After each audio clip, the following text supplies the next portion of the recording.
I'd like to deal with the subject of the garments of the Kohanim, and Kohen Gadol in particular, but of the regular Kohanim as well.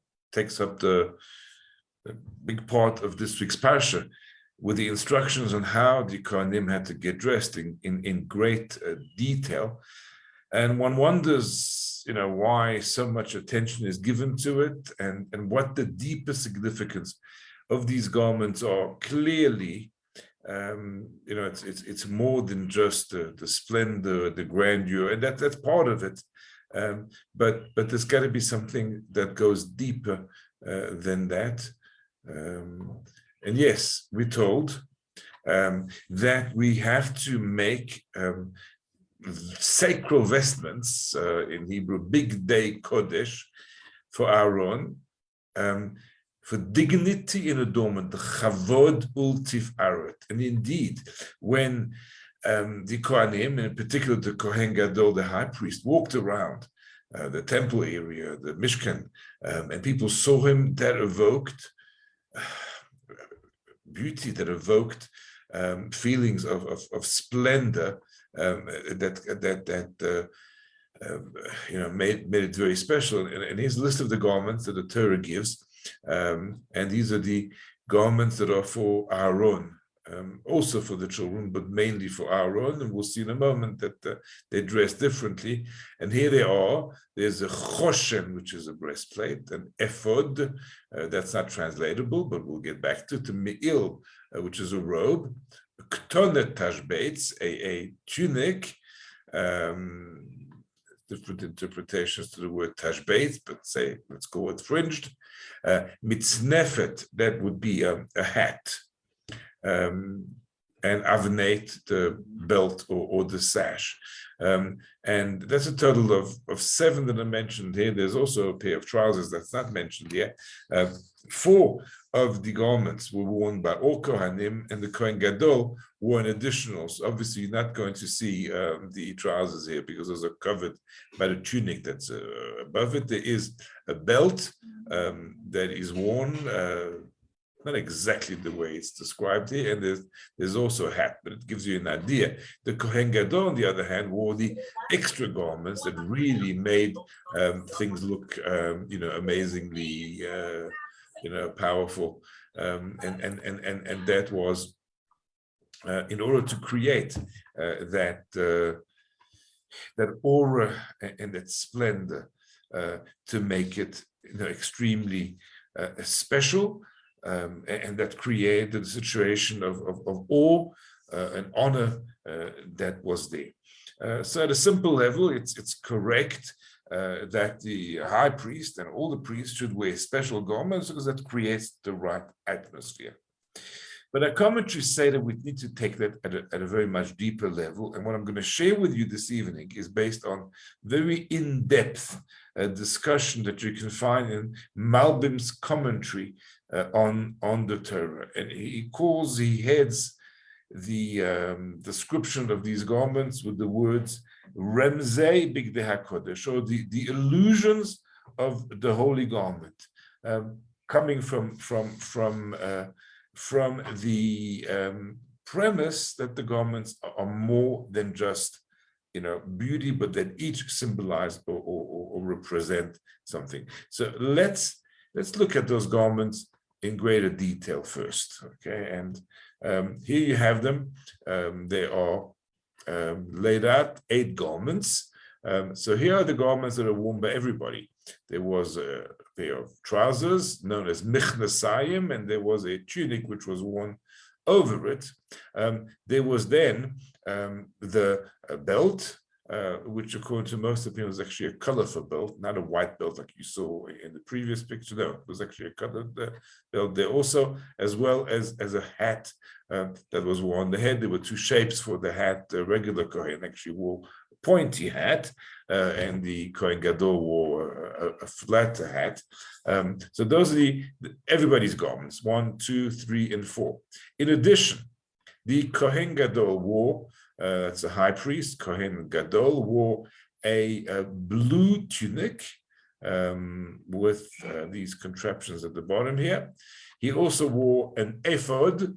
That's a kind of an apron, but it was worn the wrong way around, because what you're seeing here is the front, and normally an apron is kind of worn in the front, but here the open parts in the front. There was a choshen, or a breastplate, and then finally there was a tzitz, which was kind of a plate that was worn on the forehead, and that represented, well, we'll get to each of those. This is what the Gemara has to say to us about the deeper significance of each of these garments. Now, the Gemara, and it's found in two places in the Gemara. It's found in Erechim, and it's found again in Zvachim.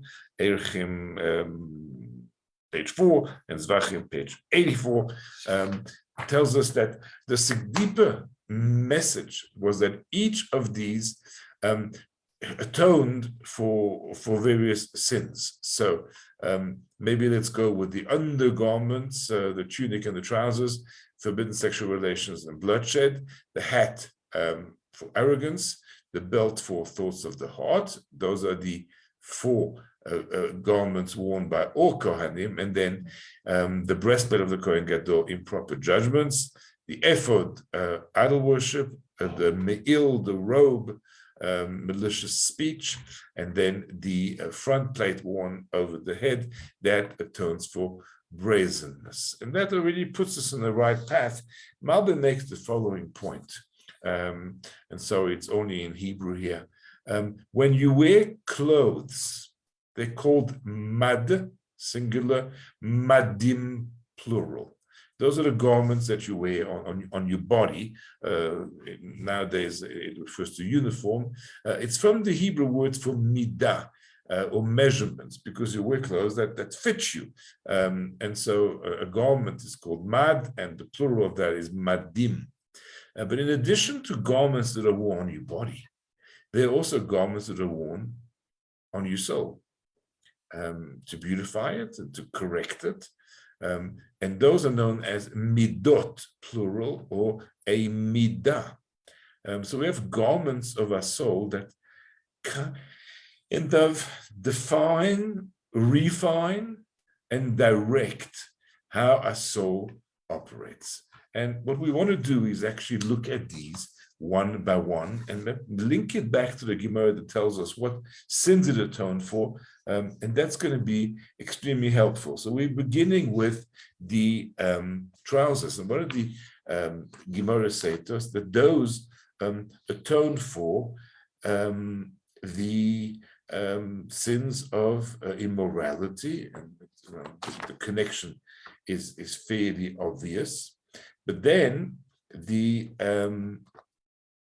tunic that is worn also on the body, that we are told, white robe, that atones for sins of anger, which cause murder. So we had the trousers, which are there to atone for sins of immorality, and we have the tunic, which is there to atone for sins of murder, which is linked to the basest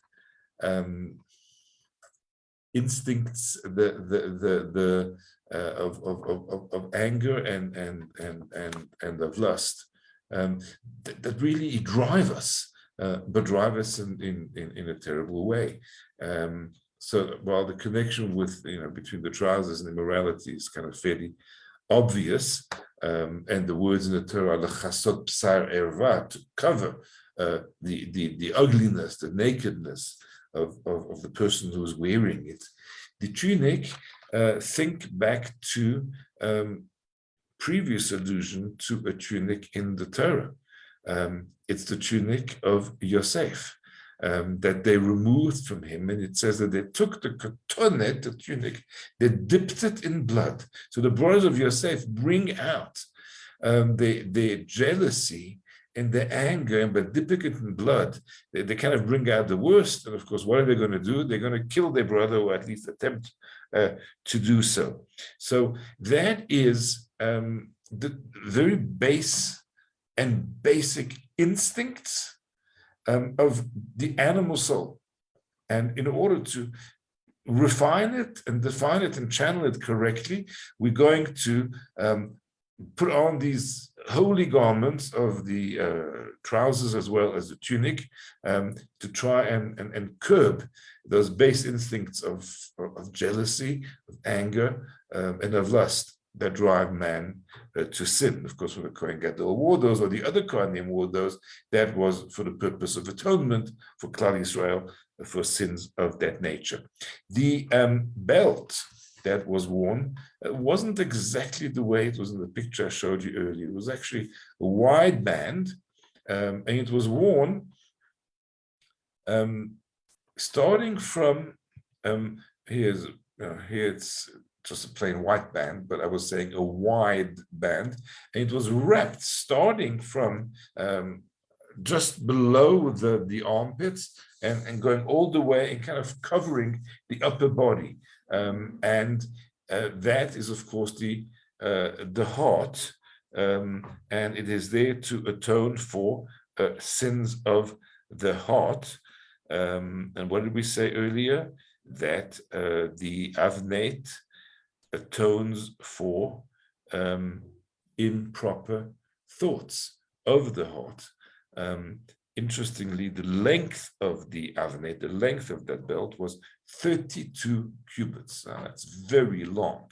And wearing a long belt of that nature, 32 is the word leiv in Hebrew. So clearly talking about the hirurea leiv, or the improper thoughts of the heart, and that had to be contained and dressed in that way. And then there is one more garment that every Kohen wears, and that is the hat, the mitznefet. And I think I do have a picture for you here.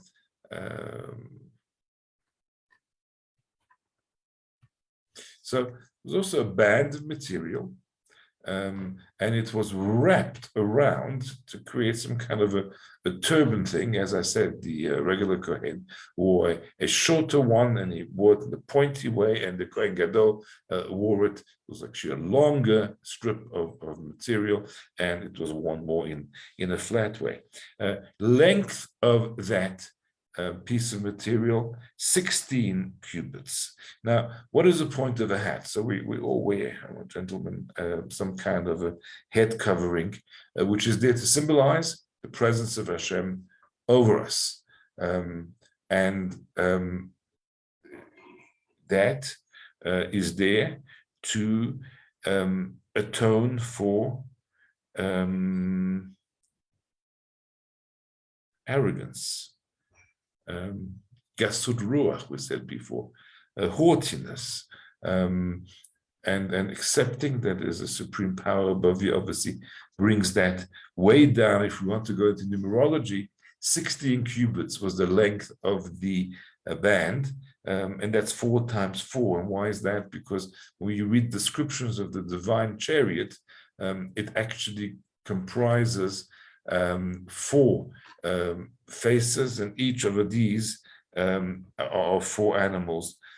So that's 4 by 4 or 16. The Kohen Gadol, who needs even greater submission because of his more important role in the community, he's going to wear an even longer band on his head. I'm not sure if there's any significance to the, or if the length of that is actually known. So those are the basic 4 garments worn by every single Kohen, and they actually represent the garments of what we call the Nefesh HaBahemet, or the animal soul. They represent just the basic human instincts. In Pirkei Avot, it talks about kina, tava, and kavod, jealousy, honor, and lust. And those are the things that drive man from this world.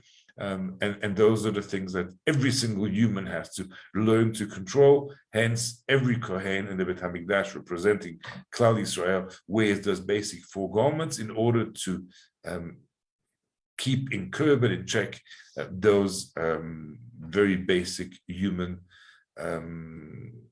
drives and forces. Then we get to the Kohen Gadol, high priest. who's going to refine the higher dimensions of the soul, not the basest, but the higher, more sophisticated, more elevated dimensions and expressions of the soul. And that is the soul at the level at which it allows us to think and speak.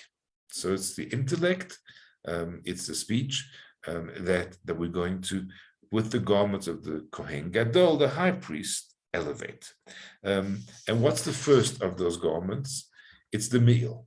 It's the that over jacket that was worn in color blue, and just point out to the desire at the bottom, which was pomegranates and bells that were worn at the very bottom. I mean, the pictures are very random because there's so many different opinions in terms of exactly the shape and the makeup of each of these garments. And if you're ever in Jerusalem and you want to, and you're fascinated by this, pay a visit in the old city to the Third Temple Institute, which they've done extensive work on all of these garments.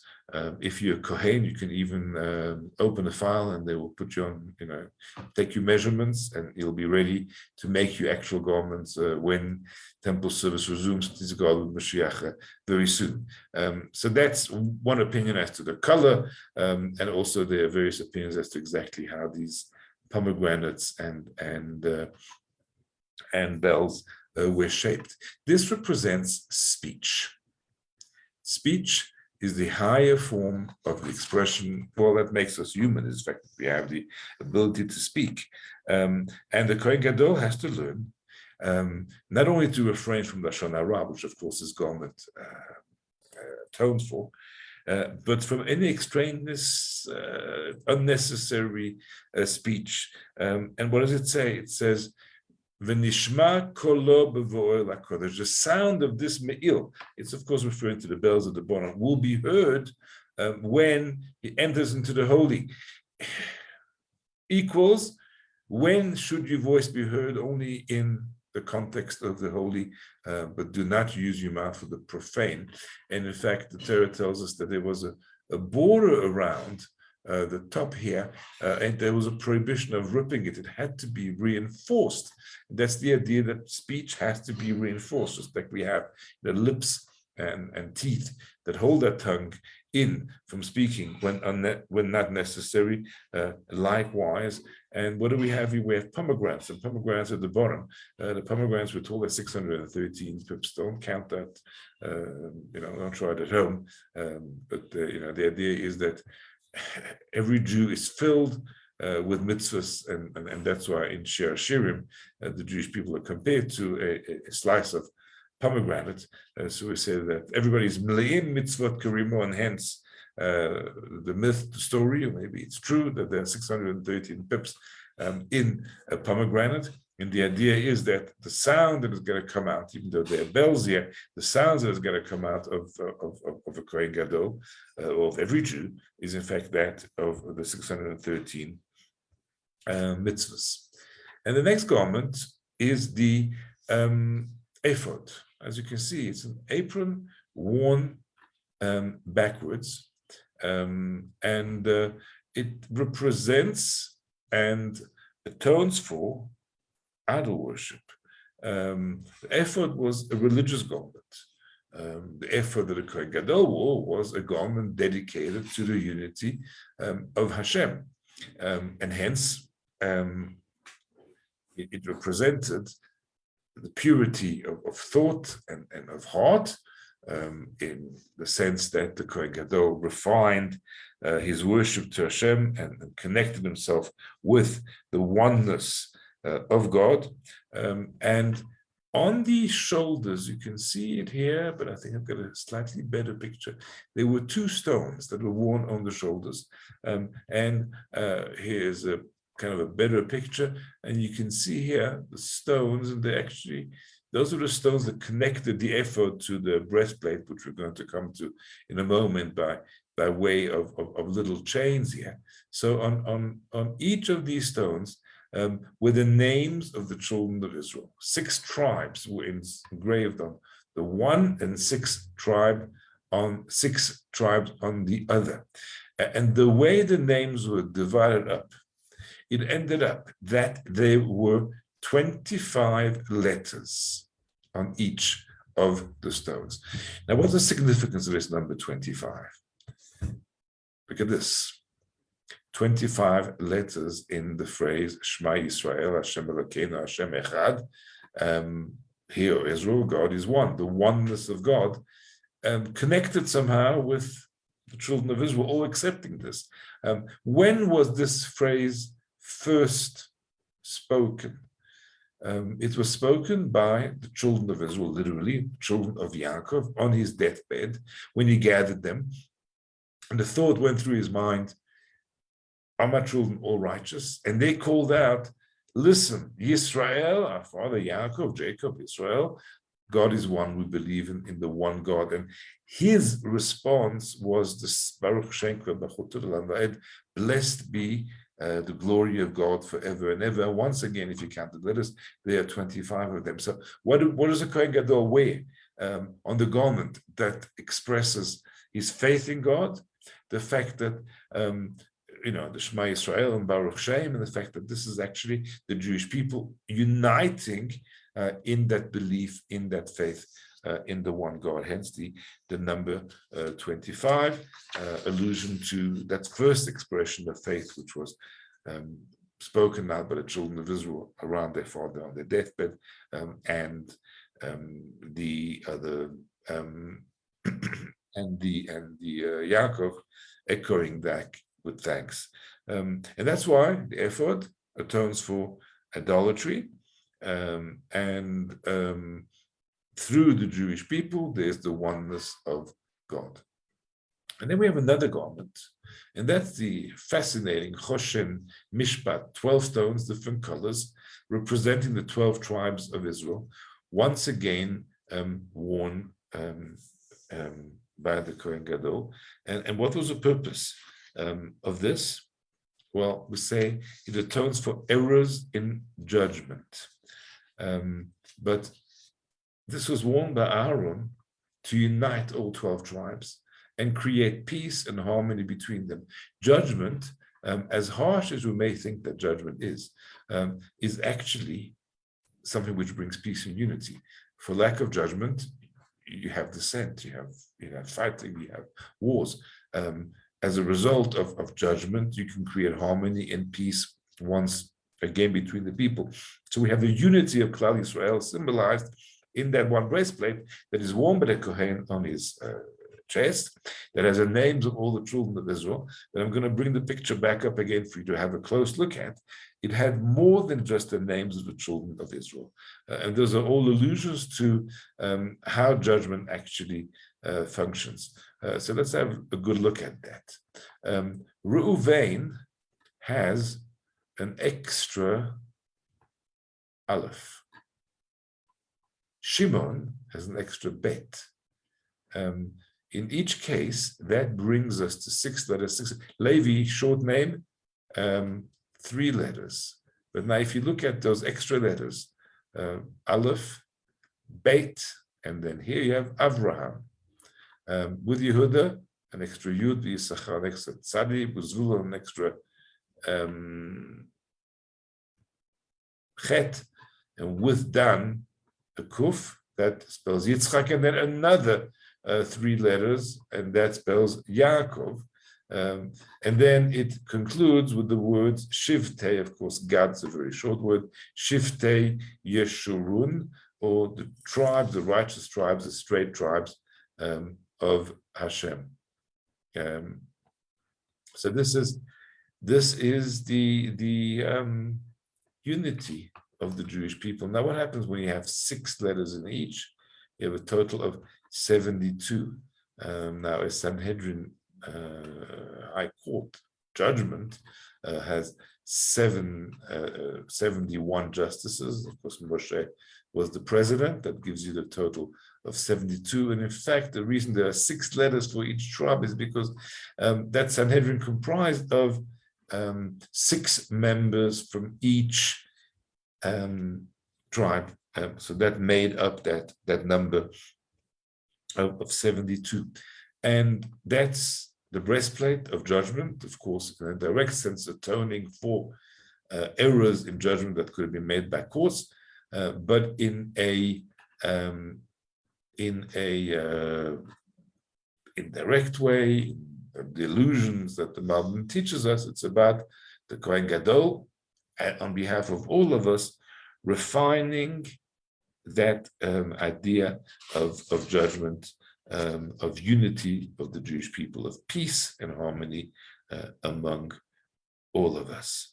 And here comes an interesting concept. Remember, we have the ephod and the 2 stones with 25 letters each, which represent faith in the one God, Shema Yisrael, as well as Baruch Shem. And then we have the choshen that is worn on the front, and that represents the unity of the Jewish people.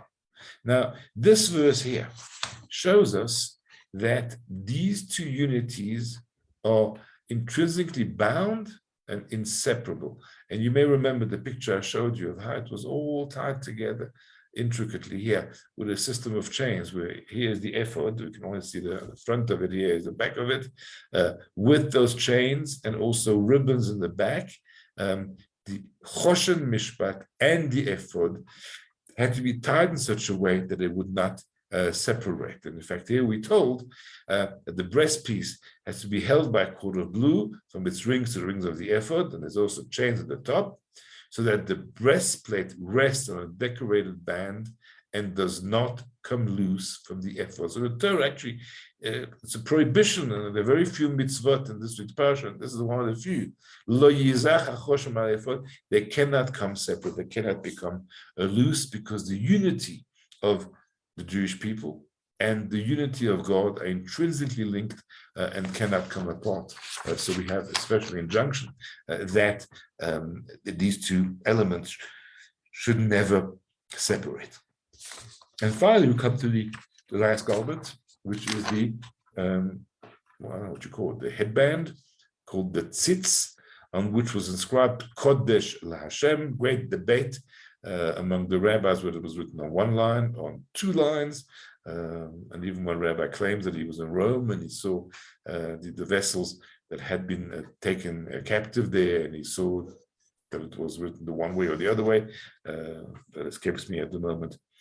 So what is that? That is so that there is no arrogance expressed by the Kohen Gadol. It's in fact very closely linked to this one's here. This one refers more to arrogance and haughtiness, and the forehead, which we associate with chutzpah, with arrogance, but arrogance and haughtiness, of course, very closely linked. And once again, these 2 elements of the garments of the Kohen Gadol were tied together also with a system of strings, so that they're bands, so that they should not separate, because it's really one concept, and that is to recognize the greatness of Hashem above you, and also to be aware of the sanctity of Hashem. This picture doesn't really show, but there was a gap. The reason there had to be a gap is because the Kohen Gadol wore tefillin. And the correct place to put its tefillin, of course, over here. So the headband was worn slightly lower and the hat was worn slightly higher. And in that way, it was correctly worn in the right place.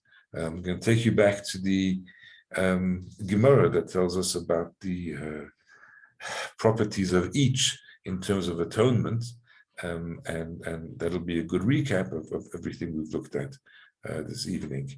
So here we go.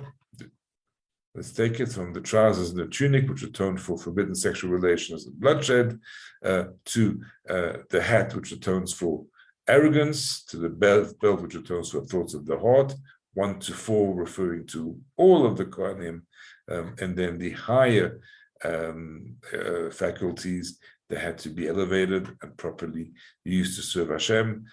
So we started with speech, the robe, which was for militia speech. We then had the ephod, which atoned for idol worship, which we said has to do with the correct way of using, the ephod, which has to do with the unity of Hashem, and the plates of the breastplates that has to do with improper judgments, which we related to the unity of the Jewish people. And then finally, the front plate or the head plate, which atones for brazenness. And that's the garments of the Kohen Gadol, garments of the soul, worn physically by Kohen Gadol in the temple, but for us all to don and to control and channel all the faculties of our soul. Thank you.